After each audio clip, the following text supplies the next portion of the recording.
अस्सलाम वालेकुम दोस्तों, मेरा नाम है बिलाल शकूर और आप देख रहे हैं मेरा चैनल इन्फॉर्मेटो। रुकिए ज़रा, इससे कोई फ़र्क नहीं पड़ता कि आपकी गाड़ी कितनी महंगी है। ये धात की एक चादर से बनती है, हत्ता कि अगर ये $5 लाख की भी है। तो इसके बनाने के शुरुआती प्रोसेस की तरफ चलते हैं।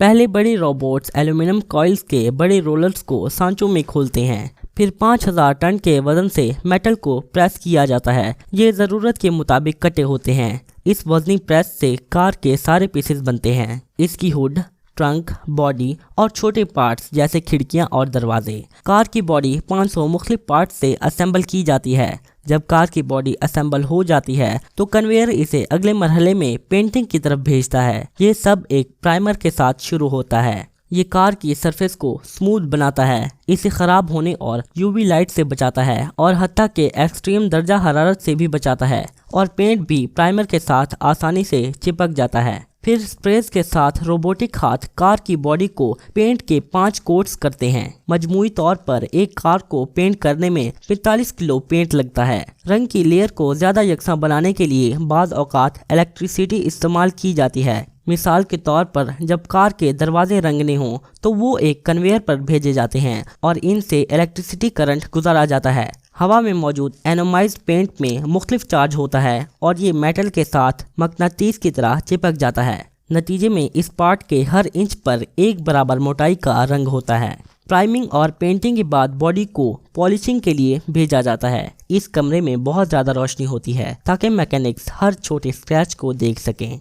कार की बॉडी चमका दी जाती है और फिर असेंबल होने के लिए भेजी जाती है। अब इस पर दरवाजे नहीं लटकाए जाते ताकि अंदर तक रसाई आसान हो। बॉडी की असेंबली के मुतवाज़ी अंदरूनी पार्ट्स बनाए जाते हैं। बहुत बड़ी चमड़े की चादर को एक हमवार सतह पर रखा जाता है और इसे नामुकम्मलियत के लिए चेक किया जाता है। फिर एक लेज़र इस पर मतलूबा हिस्से का निशान बनाती है। पार्ट्स की ड्राइंग जितना हो सके करीब रखी जाती है, जैसे पजल्स होते हैं, तो ताकि ज़्यादा ज़्यादा ना हो। रोबोट फिर इन पार्ट्स को काटना शुरू कर देते हैं। चमड़े के पीसेस इकट्ठे सील दिए जाते हैं, एक तरह का बैग बनाने के लिए जिसमें नरम मवाद भरा जा सके। वो एयर टाइट बैग में एक फोम रबर सीट रखते हैं, फिर इससे हवा बाहर निकालते हैं। फोम रबर सीट सिकुड़ जाती है और अब इसके ऊपर चमड़े का बैग डाला जा सकता है। सीट और बैक रेस्ट को गाड़ी के दूसरे इंटीरियर पार्ट्स की तरह इकट्ठे जोड़ दिया जाता है और वो लगने के लिए अपनी बारी का इंतजार करते हैं।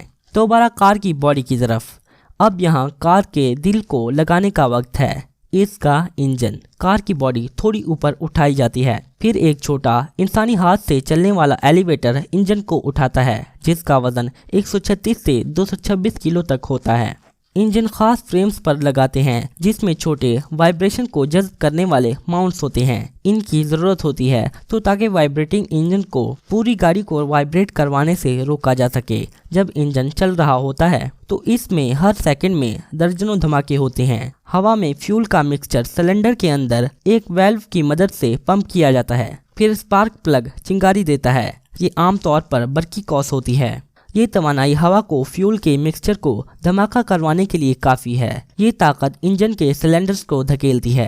ये नीचे जाता है और मेन शाफ्ट को घुमाता है। सिलेंडर फिर स्टार्टिंग पोजीशन तक जाता है और एग्जॉस्ट गैसें एग्जॉस्ट सिस्टम में एक और वाल्व के जरिए फेंकी जाती हैं। इंजन के बाद ट्रांसमिशन या गियर बॉक्स को लगाते हैं। इस पुरस्कार बॉक्स में 2 घूमती शाफ्ट्स होती हैं जिसमें मुख्तलिफ साइज के गियर होते हैं। ये इंजन के साथ क्लच डिस्क के जरिए जुड़ी होती हैं। जब आप क्लच पैडल को दबाते हैं, क्लच डिस्क अलग हो जाती है और गियर बॉक्स में मौजूद गियर्स घूमना बंद कर देते हैं। अब आप गियर्स को पहले से दूसरे और अगलों में तब्दील कर सकते हैं। एक शाफ्ट दूसरी की निस्बत हरकत करती है और गर्दिश एक से दूसरे गियर में चली जाती है। जब आप क्लच पैडल को छोड़ते हैं तो क्लच डिस्क दोबारा इंजन और गियर बॉक्स से जुड़ जाती है, लेकिन अब एक मुख्तलिफ गियर में। गियर्स ज़्यादा या कम गर्दिश मुंतकिल करते हैं। हमारी गाड़ी रेयर व्हील ड्राइव है तो गियर बॉक्स ड्राइव शाफ्ट और तफरीक से जुड़ता है। पिछले पहियों के दरमियान ये बॉक्स ड्राइव शाफ्ट की रोटेशन को पहियों वाली शाफ्ट की तरफ भेजता है। इस वक्त कार का सस्पेंशन लगाते हैं। ये पार्ट्स पहिए को कार की बॉडी से जोड़ते हैं। इसमें एक शाफ्ट होती है जो गर्दिश को पहियों में भेजती है। स्टीयरिंग बीम्स जो पहियों की सिमत को बदलते हैं स्टीयरिंग की पोजीशन के मुताबिक, और शॉक अब्जॉर्बर्स। अब ब्रेक डिस्क्स और पहिए लगाते हैं। जब गाड़ी चलती है ये डिस्क पहियों के साथ घूमती हैं। जब आप ब्रेक पैडल दबाते हैं ब्रेक फ्लूइड पिस्टन को दबाता है जिससे ब्रेक पैड डिस्क को जकड़ लेता है। नतीजे में कार के पहिए स्लो घूमना शुरू कर देते हैं और सवारी रुक जाती है। पैड्स और डिस्क के दरमियान रगड़ की वजह से ब्रेक डिस्क बहुत गर्म हो जाती है। बाज़ औक़ात आप इसे लाल भी देख सकते हैं। हमारी असेंबली लाइन में अगला स्टेप एग्जॉस्ट सिस्टम को लगाना है। आपने पाइप्स के ये बंडल देखे होंगे जो इंजन से बाहर आते हैं।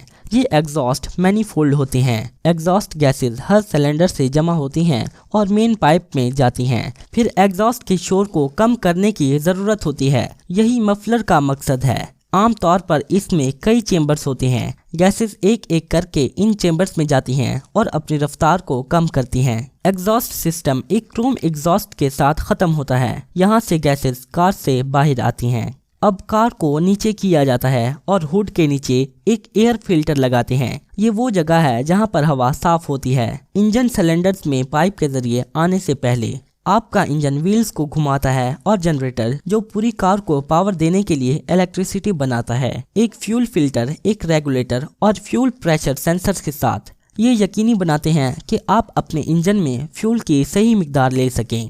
बैटरी ये बिजली स्टोर करती है और जनरेटर इसे चार्ज करता है। बैटरी इंजन को स्टार्ट करने के लिए भी पावर देती है। अगर आपने कभी एक कार तारों के जरिए दूसरी से जुड़ी देखी हो तो इसका मतलब उसकी बैटरी लो है। फिर इंजन दूसरी कार की बैटरी से स्टार्ट होता है और जनरेटर चलना शुरू हो जाता है और कार भी चार्ज होने लग जाती है। कार की अगली ग्रिल के बिल्कुल पीछे इंजन कूलिंग रेडिएटर होता है। इसके चलने का असूल एक एसी या फ्रिज जैसा है। कूलेंट इंजन की गर्मी लेता है और इवेपोरेट हो जाता है। फिर ये रेडिएटर में जाता है। जब आप ड्राइव करते हैं तो हवा रेडिएटर ग्रिल से गुजरती है और बुखारात को ठंडा करती है जब तक ये वापस लिक्विड ना बन जाएं। ठंडे माहौल में आपको रेडिएटर को एंटी फ्रीज से भरना होगा। पानी कम दर्जा हरारत में जम जाता है लेकिन एंटी फ्रीज बर्फ नहीं बनेगा और रेडिएटर को बर्बाद नहीं करेगा।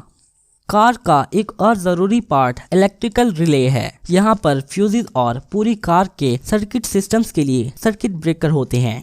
अगर इंजन दिल है तो इलेक्ट्रिकल रिले नर्वस सिस्टम है। तारें यहाँ से कार के तमाम मुख्तलिफ हिस्सों तक जाती हैं। इनकी लंबाई टोटल तकरीबन शायद 1 मील हो। फिर दर्जनों दूसरे पार्ट्स लगाए जाते हैं जैसा कि ब्रेक और washer, fluid tanks, windshield wiper actuators और मजीद बहुत। इस वक्त कार के अंदरूनी पार्ट्स लगाते हैं। फ्रंट पैनल और सेंट्रल कंसोल को ड्राइवर और पैसेंजर सीट के दरमियान लगाते हैं और फिर अगली और पिछली सीटों की बारी होती है।